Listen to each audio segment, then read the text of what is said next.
Hello, everyone. Welcome to webinar number 3. My name is Darren Brabham, and apologies for being a couple of minutes late. I was having some technical difficulties, as I'm sure some of you may still be going through at the moment.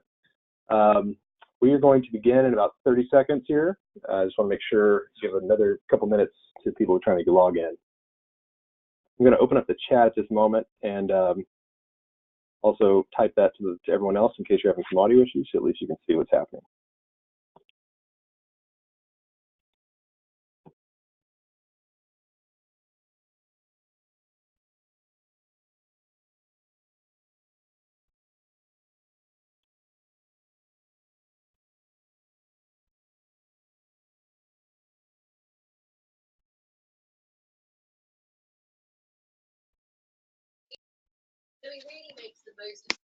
Awesome. I just made you a organizer so you can chime in if you'd like, or go on mute. Even doing the same thing for you. All right, everyone.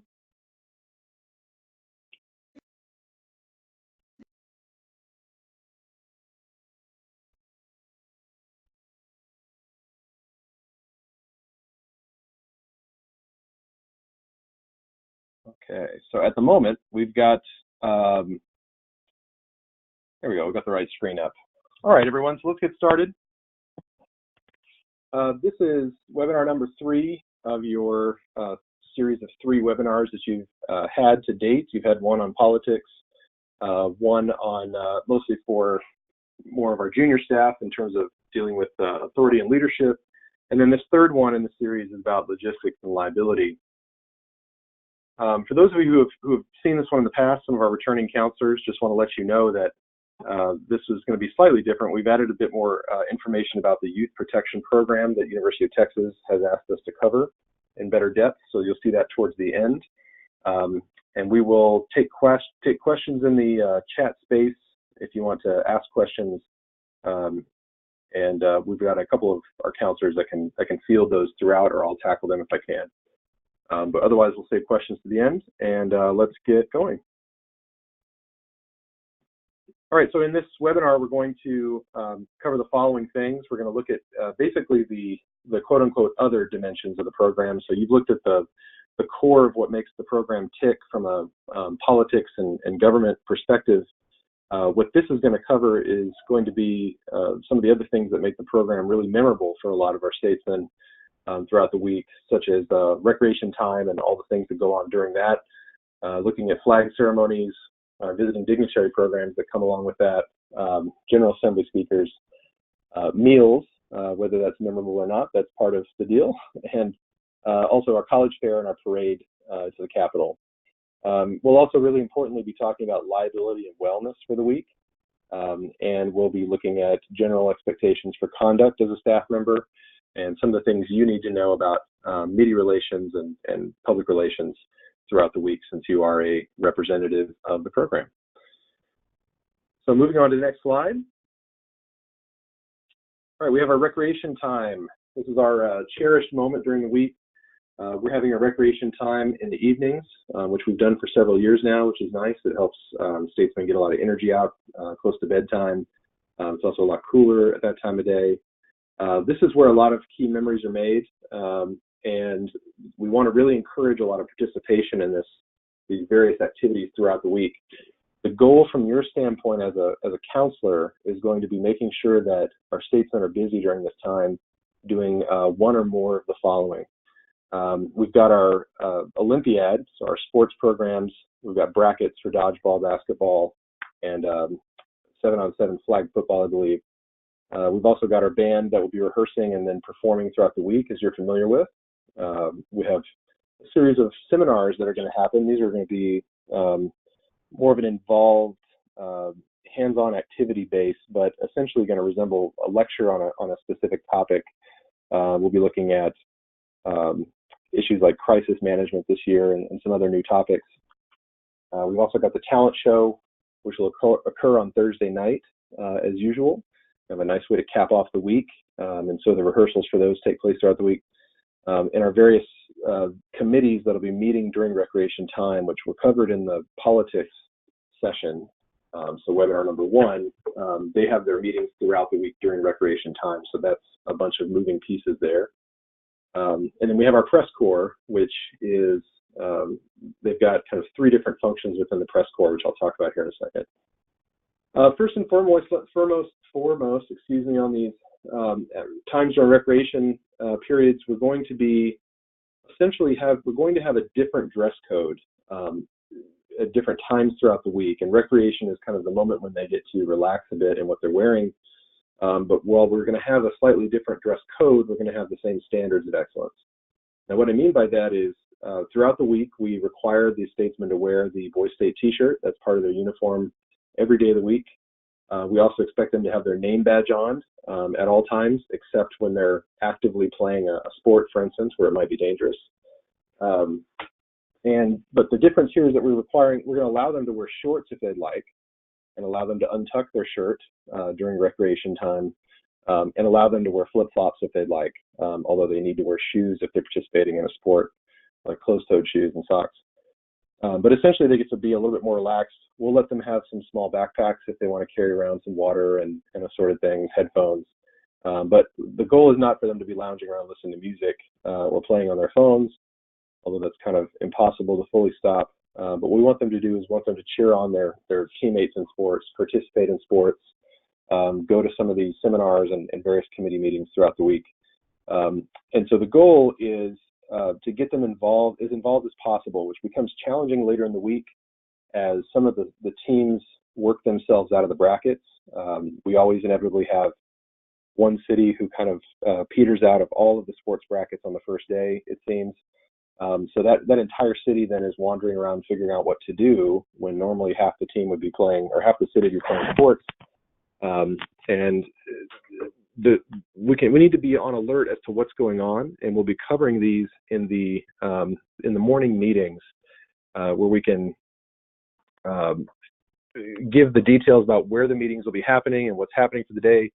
It's your job to communicate those down to your statesmen in your city so that they know where to go and what their options are. So during your morning meeting with your city, make sure you're communicating kind of what's on the docket for the day, what rooms those will be in, get them to pull out their pencil and write it down so that they don't have to ask you a trillion times, and make sure they know where they're going. During recreation time, they're allowed to come and go during various activities. So what we mean by that is they might be the campaign committee chairman, excuse me, got a dog barking. We are a volunteer staff and we do a lot of work at home. So they might have someone who from their city was selected as the rules, person for their city. They'll have business during the week to go to these rules committee meetings. But that person might also want to go play baseball or go play dodgeball one day. Or they might be also in the band and they want to go rehearse with the band, or they want to attend a seminar, or they're, involved in some aspect, or they want to go try out for the talent show. So we're going to allow them to come and go.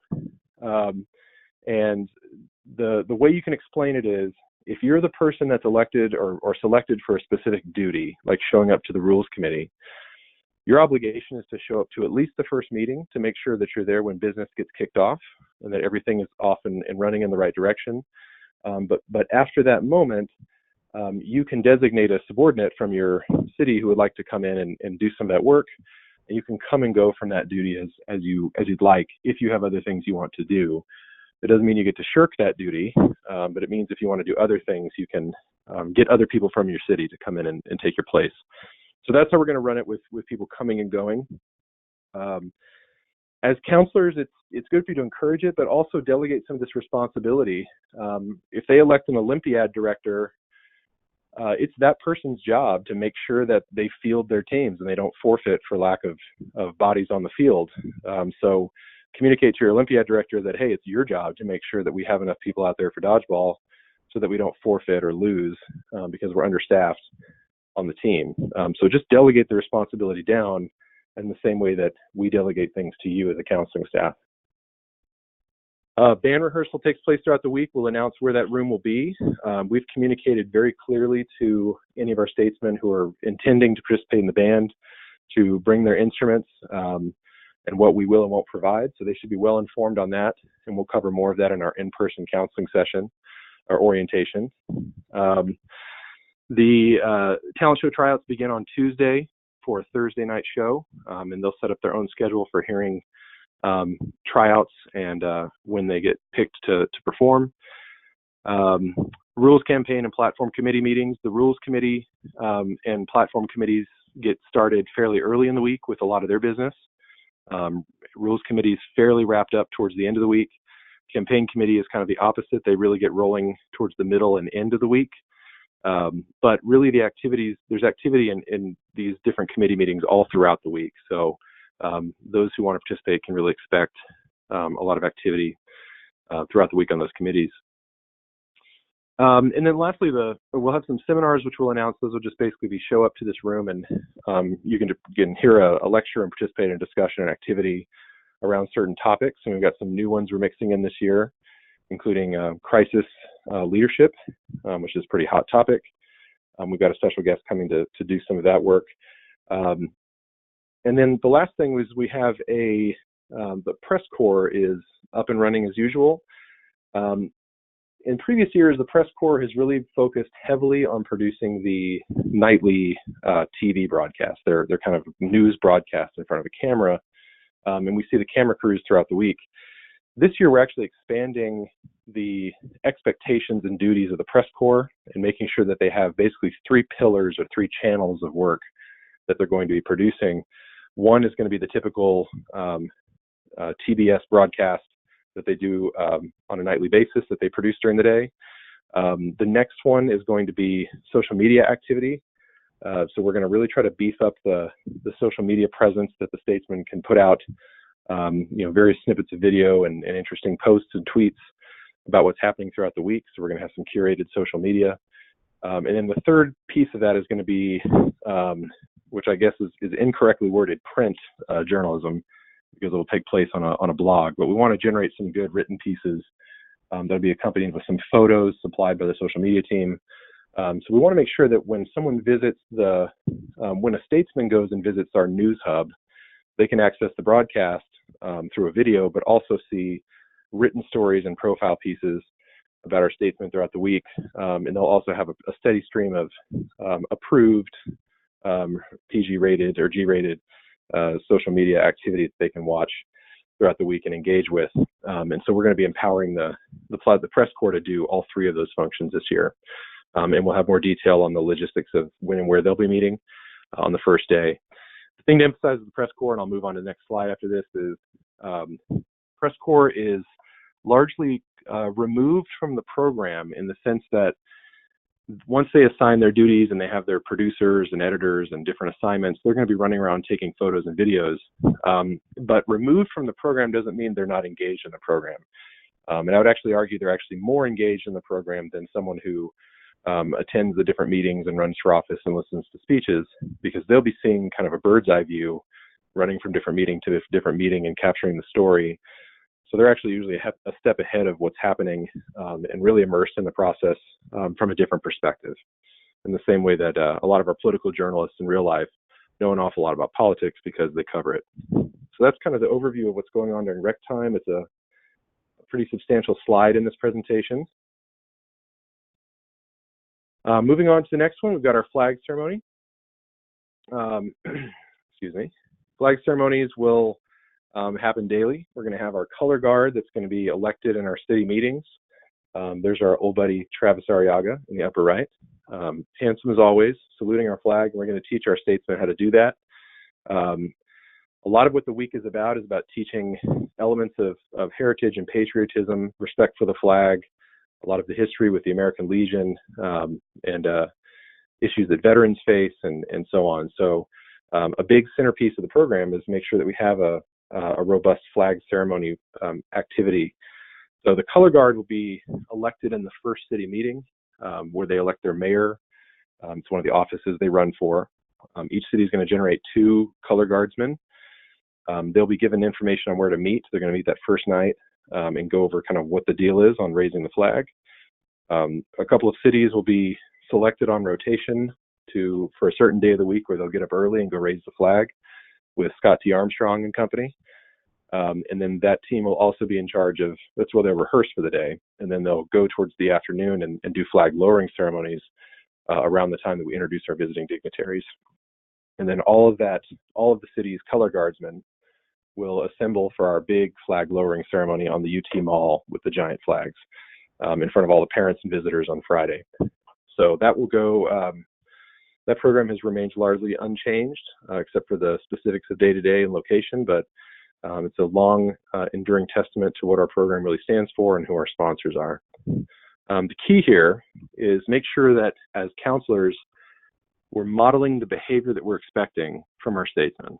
So when the flag goes up, flag comes down, counselors need to be standing at attention, saluting if appropriate, if you've got a hat on, a Legion hat, if you don't, cover the heart. Do what you're expected to do and model the behavior for your statesmen, and they'll follow suit. We used to have a lot of issues with statesmen that were kind of goofing off and chatting and playing music on their phones and things during that ceremony, which was deeply disrespectful. But if you looked around at the time, you noticed their counselors were slouching and talking to one another during that time as well. So as soon as you step up and do what you're expected to do, a lot of the problems usually shake themselves out. Meals. All right, moving on to meals.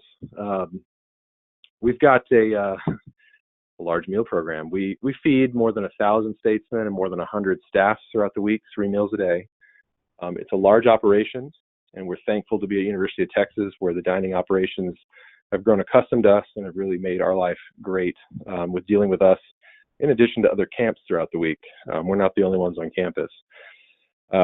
So as usual, we've got cafeteria services that offer full 3-course meals that offer all the dietary needs that you might have. And so key to that point is if you have a statesman early in the week who says, I'm vegan, I'm lactose intolerant, I have allergies, I have various religious restrictions on eating, whatever those might be, there's a good chance that if they're exceptional enough, we know about them in advance because we ask that information from the parents when we register them.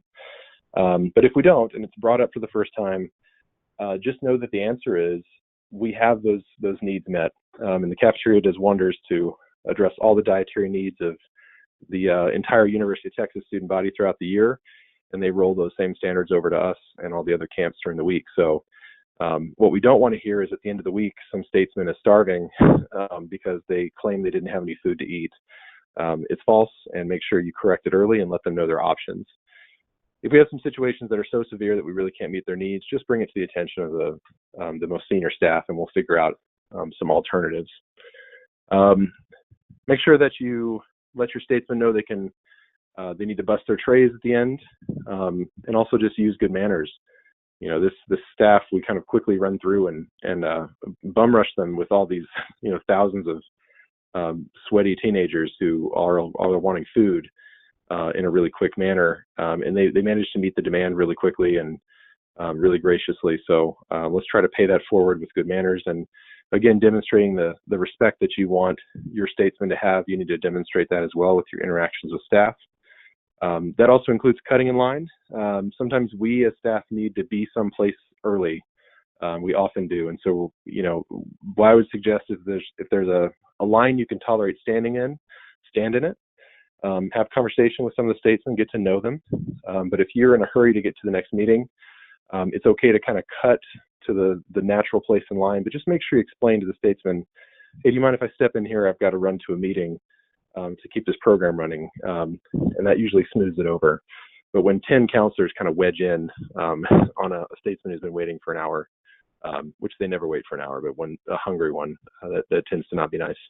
So just be nice and don't be so rude, and things should be okay. The big thing with meals is that this is a scattering period. The first night, the cities can usually find a way to meet and eat together as a city. But it's important as a counselor to think ahead. Look at your schedule and figure out when's the last time I'm going to have my whole city together in a moment when I can communicate a message to them. And then when's the next time in the schedule I'll have them again in that exact configuration. So if you've got announcements to make and places that you need to have people to go, need to tell them where to go, or you want to make sure that the city can rendezvous at a certain spot at a certain time after the meal, and you're not going to see them as a full city for like 3 hours that day until they've gone to several meetings and dispersed. You need to make sure you know when those time points are and those choke points in the schedule, and communicate effectively to go to the meeting spot that you establish. Good first practice on the first day is to walk them to the meeting spot that you want them to meet at after a meal before you head to the first meal, and just say, this is our meeting spot, get to know it, be here by X time, and I'll be on time. So make sure you're thinking logistically with that in advance.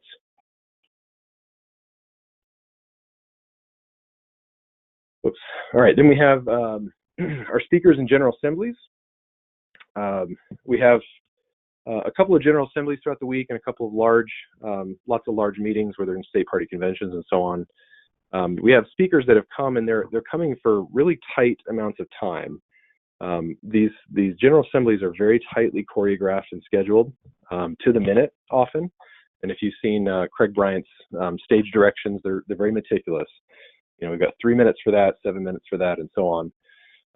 And so if we have 10 different people that need to stand up and make remarks to the group, you rest assured that's going to be a very, very tightly organized time. That's important to you as a counselor, because you need to make sure that you get your statesmen in and out of these facilities as orderly and quickly as possible. So think ahead about various choke points and flows of traffic. Make sure you're well ahead with enough staff to line them up so that they sit in rows and don't just scatter about and pick the aisles. Kind of basic stuff on maneuvering 1,000 people in and out of a room in a fast manner. But we generally anticipate at least 20 minutes to get people in and out of a room like that. But if it starts running into 30, 40 minutes, we start eating into the speaker time, and that throws the whole program off. There's some wiggle room in the program throughout the entire week, but often not very much around the big assemblies and speakers. So we need to be very aware of time and be on time. We'll have a good, impressive slate of high-profile speakers once again this year. We are blessed with a lot of high-ranking officials and amazing leadership speakers who want to come to our program and ask us. We're at a point now in the program where we field unsolicited inquiries from high-profile professional level speakers who want to come address our statesmen and do it for reasonable fees or do it for free. It's a testament to how strong the program's become, and we're at a point where we get to turn away people because we often have more demand than we have time for. So kudos to you and the staff for making this program what it is and elevating our profile. We'll have a number of high-profile speakers this week as well. We have our visiting dignitary program, which we've had counselors working year-round to try to round up a very big slate of visiting dignitaries. Visiting dignitary program happens on Monday, Tuesday, and Wednesday this year, so kind of in the middle of the week.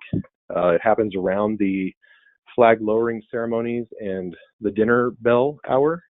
We stagger the flow into the cafeteria to alleviate the lines, and so we'll send like half of the statesmen to go meet with their visiting dignitary for 30 minutes while the other half goes and eats, and we'll kind of mix it up that way to alleviate the lines. Visiting dignitaries, as you recall, these are more intimate engagements with elected officials and other political operatives in the state. We often have a number of state house and state senate members, often have a member of the Railroad Commission, and various chiefs of staff from elected officers throughout the state.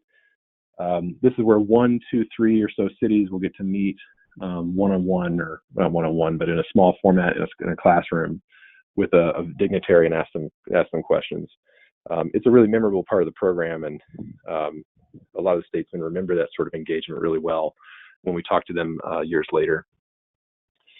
So we're looking forward to the visiting dignitary rotation. Make sure during flag ceremonies you've listened carefully to where your city should go, because that's usually announced on the fly. We always have 1 or 2 speakers that are late or cancel last minute. We have to shuffle people around, so just pay attention to those on the fly ad hoc announcements. Moving on to voting. We have voting throughout the week. Makes the program kind of as unpredictable and exciting as it is. What we're trying to illustrate with the voting process not only is a simulation of what real life is like and what the the perils and pitfalls of voting can be when people don't show up, we're also trying to instill in them a responsibility to actually show up on their own. So we used to just funnel people in years ago. We kind of made them vote, so to speak. Now we give them windows of voting time when polls will be open.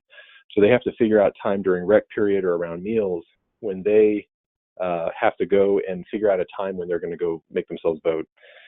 It's really important as a counselor of a city that you do not just say, hey guys, we're all going to go vote and stand in line here, and after we vote, then we can go to a meal. Don't do that. You got to give them a choice and say, this is your opportunity to vote. You have, X number of hours to do it before the polls close. And keep in mind the lines could be long at times. So it's your responsibility to eat or go to rec time or whatever, in addition to getting your voting cast. And if you miss your opportunity, you miss your opportunity. This is a good learning lesson because some cities are not as engaged as others. They mismanage their time, or they're late to meals and dilly-dally at the meal or at rec time and they forget to vote. And we've seen plenty of times when people lose offices by 1 vote, 2 votes, and then you look and you see that half the people in their city didn't even vote. So it's no wonder that they lost the race. This is exactly the lesson we're trying to teach at Boise State. It's learn by doing. It's that the political environment in this world is what you make of it as a citizen, and how your engagement really matters. So part of the lesson here is the importance of voluntary voting and time management. We'll have 3 rounds of voting. We have a primary where we have each party is selecting basically the representatives they want for each office to go up against the member of the other party. We have a primary runoff. So if there is no one candidate in a pool that gets a simple majority, in the first round, those people, the top 2, then go to a primary runoff where we have to decide who they are. So if you have 3 people running and no one gets 50%, the top 2 vote getters will go to a head-to-head, so that it'll force a 50% vote in the primary runoff. And then the winners of the primary and primary runoff then go and face off in a general election round of voting. So we'll have those 3 different rounds set up, and we have a lot of laptops that enable that in a pretty efficient way. So that's kind of enough to say about voting. Let's see. Moving on to the next one. The college fair.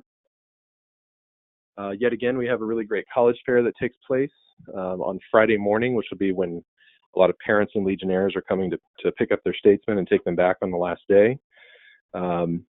This year, I think we'll probably have more than 45 different institutions represented again. What you're seeing on the screen is kind of a snapshot of a typical year, not necessarily this particular year, but in a typical year, we have a variety of institutions from big state universities, both in Texas and outside, some private schools, small liberal arts schools, technical trade schools, regional campuses of some major system schools, military academies, and the like. So we have a wide range of opportunities here for our students to see. And I want to emphasize a way as a counselor you can talk about this, because the program, the career fair kind of runs itself in a sense. It's a well-oiled machine, and the representatives from the colleges know what they're doing once we give them the table. But what you can communicate as a counselor to your statesmen is the following. This is an opportunity for them to come and learn about different college options, the different types of colleges that are out there they might not be aware of. They're usually kind of aware of the nearby college and aware of Texas A&M and UT, but they might not know about some of the smaller regional schools or liberal arts schools in their neck of the woods that might be a really great fit for who they are and what they want to study. And I think really importantly, too, is to be aware of the diversity of the state and realize that there are a lot of diverse circumstances in your cities. You have some statesmen in your cities who come from relatively privileged households, schools with robust college prep activities, lots of extracurricular activities, lots of AP and IB courses. They're basically college bound from an early point in their life, and they know all about college and think they have nothing else to learn. They think college is a given. They could learn some things or two about the college process, about applying for financial aid and the like. And so you should encourage them to swing by the career fair. On the other end of the spectrum, we have a number of statesmen who come from homes where college is certainly not a given.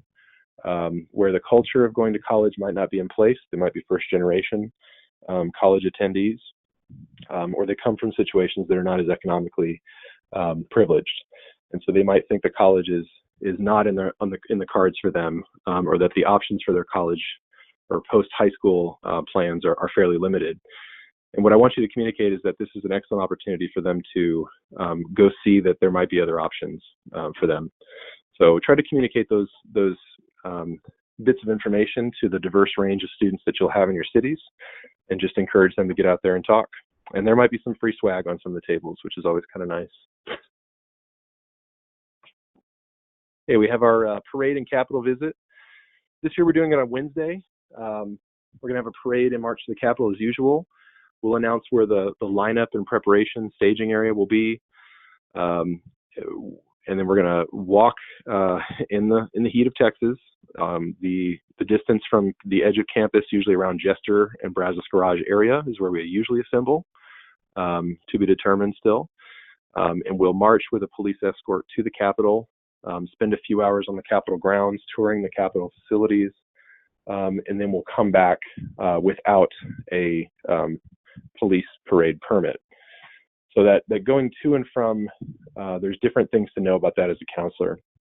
Going to the Capitol as a parade, we have cops who help stop traffic, and so we're kind of in a big blockade. We run through traffic, and it's a pretty safe way to proceed down the middle of the street. On the way back, however, we don't have a parade permit, and we are actually not permitted to just run as a mob down the street.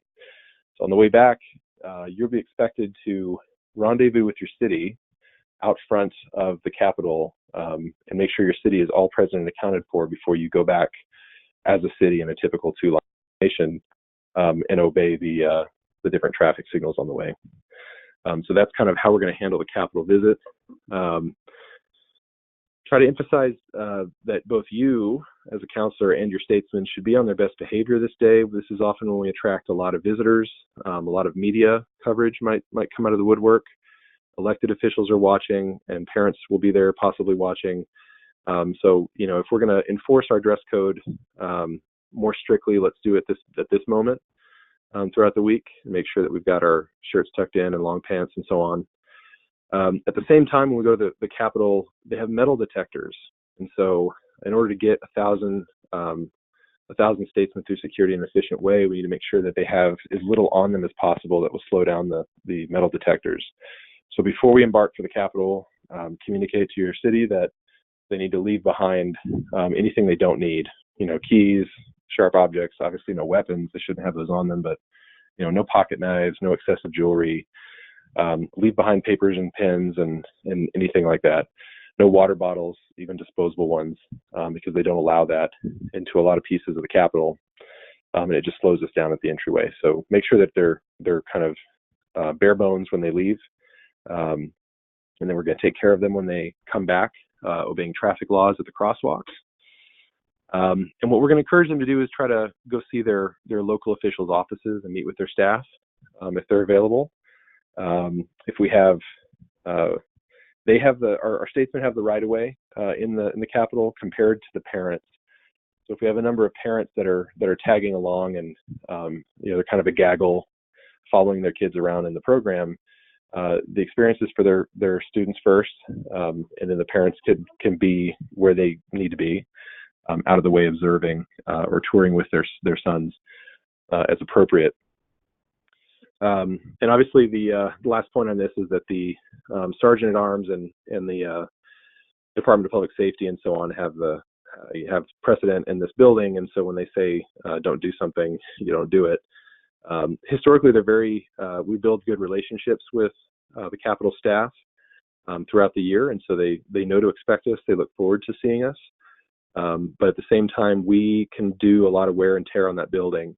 And we really want you to be vigilant as staff to make sure that the finishings and chairs in the buildings, the benches, obviously into the artistic and historical artifacts that are on display are left in pristine condition. So just keep an eye about what our statesmen are doing. Make sure they're not lounging on benches and laying down and sleeping. There's plenty of stuff to see, and we'll tell you all about it in person when we get there, so you can help them get through there. You'll also have an assignment. All counseling staff will have a place in the Capitol they're supposed to be, and things they're supposed to be doing. So you might be, working the gift shop. You might be standing in the rotunda. You might be in the Senate chambers. Who knows? But just pay attention to your assignment and stick to it. And we're all going to kind of work as a collective to get people moving and point them in the right directions. Okay. Probably the most meaningful chunk of this webinar, so now we've talked a bit about logistics, we're going to talk about liability and wellness for a couple of slides, and then a slide on media relations and conduct, and then we'll be done. Liability and wellness, you've all done the Train Right training for preventing child abuse and working with youth, the Youth Protection Program Train Right capabilities. So you've all done this. I believe we have to do it every year, every other year, so it should be pretty fresh for you. And we run background checks on all of you as well. You're expected to pay those, and you'll get reimbursed in your checks when you leave at the end of the week. So we know who you are. We know you're good people, and we want to expect you to live up to your obligations as the adults in the room during this week. It's important to remember that a lot of the staff, a lot of you first-year staff, were just statesmen last year. You just graduated high school. You might be 18 years old, and you're now in charge of, in part, in charge of a whole city of 17-year-olds that are basically your peers. So it's difficult, but you can do it, and what you need to know is that you legally need to do it. We incur a lot of risk and liability taking on 1,000 plus minors into this program every year for a full week from their parents. And you're the staff that makes sure they stay safe throughout the week, and also protects the American Legion and the program from any sort of liability and risk that we might encounter from any accidents that might happen. So here's what your responsibilities are throughout the week. It's your job to enforce the physical boundaries on the campus and whichever buildings we'll be in. So make sure that your statesmen are accounted for at all times. Do lots of count-offs and get to know them so you know who's missing. And report anyone that does go missing up the chain to the senior staff. Make sure that statesmen are not off the jurisdiction where they need to be. We keep them busy throughout the week, so there really is no time for them to be sneaking off anywhere or going onto the drag or onto Guadalupe Street and eating a burrito. There's no time for that, and we don't allow it. We do everything as a group, as a camp. So you're in charge of the physical boundaries. You're also in charge of making sure that you and your statesmen obey traffic rules and signage. Make sure you respect any classes that might be in session. There are summer classes that are happening. There's other camps. There's freshman orientation that goes on during the week we're there. Just make sure that we're respecting any sort of things that are going on in there in terms of noise levels, especially, and movements through buildings. And protect the property at UT. Make sure we're not vandalizing or wearing anything out that we don't have a right to. You should also know that we have a doctor and medical personnel on staff, and we have access to a hospital if we need it. If there's a life-threatening emergency, you call 911, and then you call the staff doctor as well as the director or chairman. So make sure that gets kind of worked up the chain in that particular order, right? Emergency goes to 911 first. Anything that's not a life-threatening emergency, we call our staff first and work that way. It's your job to kind of be the on-the-ground point person when it comes to health and wellness, meaning that we don't expect you to be doctors, but what we want you to do is to encourage your statesmen to get a lot of rest, to stay hydrated, and to try to eat as well as they can. A lot of the minor muscle aches we see during the week and some of the headaches and just kind of general rundown feeling comes from the fact that they're not sleeping a lot, they're really dehydrated, and they're probably not eating a real balanced meal because they get, access to whatever they want in the cafeteria, essentially. So for the statesman that's been eating ice cream and only ice cream for lunch and is, drinking a lot of Mountain Dews and is staying up until 3 a.m., playing cards with their roommate, that's the kind of statesman that's going to feel really run down. And what we want to do is make sure that they don't go see the nurse, every day and try to sleep it off. So try to encourage them to drink water and go to bed at a normal time. That'll keep them engaged in the program and keep a lot of really minor preventable medical issues from turning into major ones. That said, You never deny a statesman access to medical staff. So if a statesman asks to go see a doctor, we will oblige. But if they're saying things like, I got a headache, what can I do? That's where you can offer your advice on hydration and sleep. Respect the privacy of your statesman regarding their medical personal issues. You don't need to inquire too deeply if they say they have a particular issue or symptom happening. Just try to run it up the chain and get them to a doctor or call the doctor and see what you can do on our staff. But don't dig into why they might not be willing to share. It's not your business. This is kind of a big one that we've seen cropping up in recent years. Please know that you are not qualified or authorized to engage in mental health counseling during the week. But it is a good idea to keep an eye out for statesmen who might seem a little agitated or panicked or withdrawn, or who demonstrate some form of erratic behavior throughout the week. This is a lot. This program is a lot for some statesmen. This is the first time they've been around like 1,000 screaming teenagers in a room, in a pep rally, basically, to elect a mythical position. And so that there's some stressful moments. There's lots of nerves about giving public speaking. There's homesickness, which is very real. We have some statesmen who have never been out of a 3-county radius their entire life. And here they are a full week away from family and friends at UT, at a big college campus, with a bunch of strangers. So we have a lot of statesmen going through different things. They've also got various traumas and personal issues in their life that you don't know about and may never know about, but it makes them a little more prone to be withdrawn or depressed or have anxiety or fear throughout the week. So don't try to diagnose it, but if you notice it, if someone sees a little out of it, if they seem a little unusual in their behavior or could use some conversation, some fellowship, feel free to engage in small talk with them. When you're concerned, try to learn about why they seem a little out of it.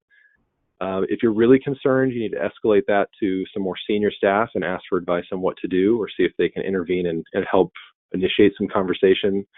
And then beyond that, if it starts to be more severe or persistent, we need to notify the director or chairman and or the medical staff if you suspect any sort of severe mental health issues arising or any sort of erratic behavior. We want to kind of nip that in the bud and handle that with compassion and care as quickly as we can.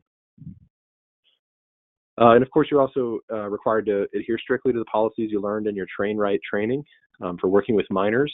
So don't be alone with a statesman in a room. Don't be undressed in front of a statesman or any state of undress. Respect their privacy and space. Don't comment on the statesman's bodies or your own, etc. This last piece about commenting on your bodies, a good example on this is it's well intended, and you might have been on the football team last year, and you have a new personal best in lifting weights or whatever, and another member of your city also looks like they're working out, and you say, hey, like, what's your workout regimen?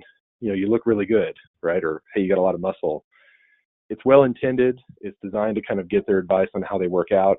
Be very careful on how you ask for that sort of advice or initiate a conversation. You can say things like, hey man, do you like to work out? What do you do what's your workout regimen? But don't say things like that are comment specifically on their bodies or yours.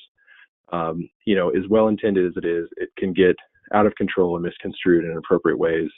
And it's not necessary to have a conversation about workout routines. So just keep an eye on where those boundaries could be and where things get misconstrued. So we've included this year is different, it's not new to the program. We've done it for a couple of years, but we're intentionally putting it in our webinar now, is an emphasis on the youth protection program that UT Austin expects us to go through. So UT has additional requirements that govern the conduct of adults serving as counselors for youth programs on its campuses. This is all programs, including ours. These policies are encapsulated in this UT Youth Protection Program Guidebook. It's like a 19-page PDF. So it's really not that lengthy because there's like a table of contents. But these policies essentially take precedence over the policies that we've established just in our program. They align in many ways, but essentially theirs takes precedence. So you're expected to abide by their rules. They're very similar to what you covered in the Train Right, in addition, of course, to any rules we've outlined on the previous slide. At the conclusion of this webinar, you'll be sent an email with a link to the follow-up quiz to check your knowledge, as usual. But this quiz this time will have, as an attachment, that email will have this guidebook as a PDF that you'll be expected to read the guidebook in its entirety. And then the quiz will have a checkbox that basically says you acknowledge that you've received the guidebook, you've read it in full, and intend to comply with its policies. And if needed, we also will expect you to sign an acknowledgement of receipt in person during the counselor orientation when we meet in Austin, if UT requires that. We're still waiting to hear. So just to give you some highlights of what's in this, again, you have to read this on your own, but just to kind of give you some of the scope of what they cover. The guidebook contains, for instance, definitions for what abuse and neglect are, and the different physical and behavioral signs to be attentive to regarding physical abuse, sexual abuse, emotional abuse, or neglect. This stuff happens at the home before they get to the program, and some of the symptoms might be evident or manifest while during the program. This might be the time they get away from an abusive situation at home where they feel free to disclose what's going on at home in an abusive manner, and this is you've now been entrusted to handle that. And so there are procedures for this, and of course any abuse that happens during the week that's suspected of adults or other campers. So what you might see in this booklet is, here's what the signs of physical abuse look like. There's obviously visible injuries, bruises, and so on. Or behavioral, they seem afraid of parents or other adults. They might exhibit aggression or self-destructive behaviors. Some of the signs of sexual abuse, from a physical perspective, again, bleeding and bruises and pain and swelling, difficulty sitting and walking, or bowel problems, exhibiting various eating disorders or preoccupation with their body, commentary of a sexual nature, acting out. These are some of the signs that you might see of sexual abuse that's occurring in the home or at camp. Some signs of emotional abuse to be aware of. Things like bedwetting or various health problems, speech disorders. None of these are direct, causational again, but if you're noticing in these, it's important to bring them up with and report them in appropriate ways. Signs of neglect. They may seem hungry or stockpile food when they're given the chance in the cafeteria, or they're tired and sleepy and listless. I mean, above and beyond what we see during the week, which is a very tiring week. Or they might have some hygiene problems or untreated conditions. And bullying kind of falls under this broad umbrella of physical and emotional abuse as well. And sometimes bullying manifests itself just in the short week of the program, unfortunately. So pay attention to the following signs that your campers may be experiencing bullying from their peers, or may be doing the bullying during the week. Things like lost or destroyed clothing or personal possessions. Their eating habits change during the week. They might show, if they're bullies, they might have kind of a dominant way to subdue other campers. And of course they use, taunts and exclusionary behavior, and basically they're acting like bullies. So be aware what these signs are, and know that you have a responsibility to intervene and report them if you see them. And the gist of this here is, if you do believe a child is being abused or neglected during the week, you are required to report it, whether it's happening during the week or you think it's happening at home and it's manifesting itself during the week. This booklet has some pretty detailed guidance on how you respond when a minor discloses abuse to you. There's a very kind of even protocol that you need to follow in terms of a listening and making sure you report it, and then a very clear line of reporting and procedures that goes along with this. And this reporting process is in place because it for a number of reasons. It not only protects the possible victim of abuse or neglect in the situation, but also provides a fair opportunity for anyone who's been accused of bullying or neglect or abuse to get a fair hearing. So it kind of protects both parties until a full investigation is concluded, and you have various rights and responsibilities for gathering evidence and reporting it. So this guidebook will go into depth on all of that, and just be aware that you're on the hook to be vigilant. Senior staff is always here to help you if you have a lot of questions throughout the week, and do not hesitate to rope one of us in if you need some assistance. Our last slide here. Thanks for sticking with this program. This webinar, we're almost done. The last slide here is about general conduct in media relations. This handsome guy in the bottom right of the slide is me. I'm Darren Brabham, and I'm, I guess, the media person for the week. I'm assistant director of media relations for the program. I wear a couple of hats, but one of them is that I field inquiries from the press, and we do actually get journalists contacting us throughout the week. We also get angry people that work at UT that call up and complain about behavior, and we get all sorts of things. So I get to interface with the public on that. One thing that we can kind of do to improve our image in the public and in the media is to make sure that our counselors are conducting themselves in the highest level that they can. Conduct yourself in a manner that would make the American Legion proud, and do so year-round, especially during the week of the program, but also year-round if you ever wear Texas Boys State or the Boys State staff, especially apparel in public. If you've got Boys State listed on your resume or your personal webpage or your LinkedIn profile, which we encourage you to do. This is an important service activity you do that demonstrates leadership. But make sure that if you are publicly affiliating yourself with the program anytime throughout the year, you also need to be aware that someone can connect you to the Legion. So exercise good taste and judgment on social media.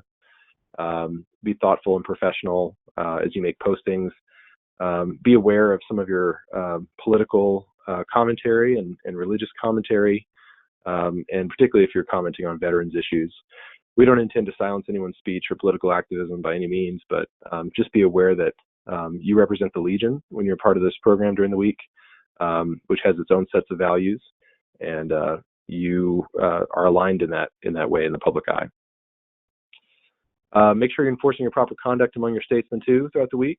Obviously, we don't condone or we won't tolerate bullying, intimidation, harassment, no slurs of any kind against any groups, and we're not going to tolerate that. We're going to keep our speech classy throughout the week, so make sure that we're not using profanity. We're not singling out individuals for taunting and jeers, and make sure that we're not denigrating entire classes of people in our political speeches that our statesmen are making.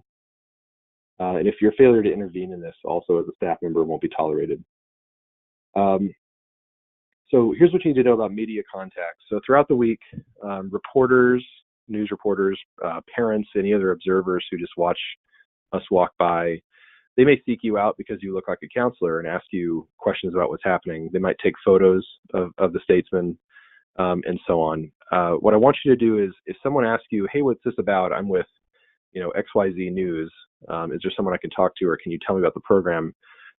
Just refer all the media inquiries that are serious media inquiries to me or one of the senior directors of the program. But of course, you can engage in casual conversation with parents and observers, and try to keep those as enthusiastic and professional and clear as possible. For instance, we look like a boot camp, and people think we're a military camp to the uninformed, but we're really a camp that teaches leadership, and we teach values, and we teach the political process in a nonpartisan way and civic pride and engagement. A lot of people will assume that the program is whatever opinion they've heard. If they poked their head into a room where they heard speeches happening, they think we're an ultra right-wing program, an ultra left-wing program. Honestly, whatever speech they heard in the moment.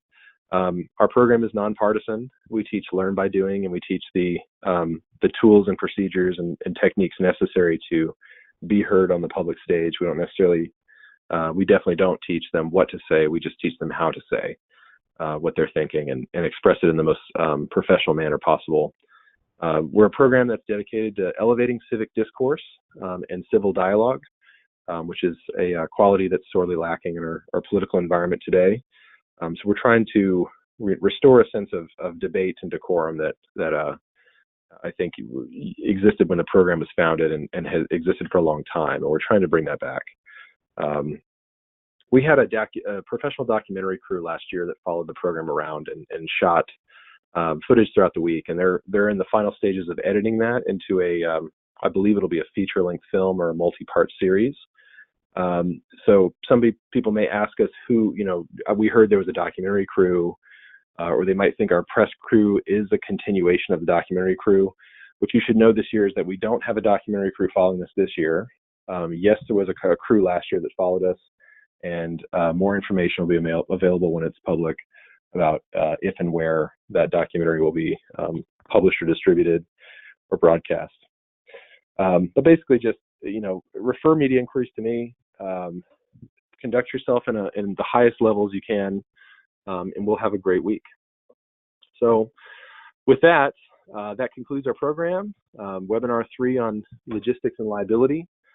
Thank you for your attention. If you have any questions, I can monitor the chat. I think I've had Austin and Stephen tackling some questions along the way. I'm going to give it a quick scan right now to see if we have any.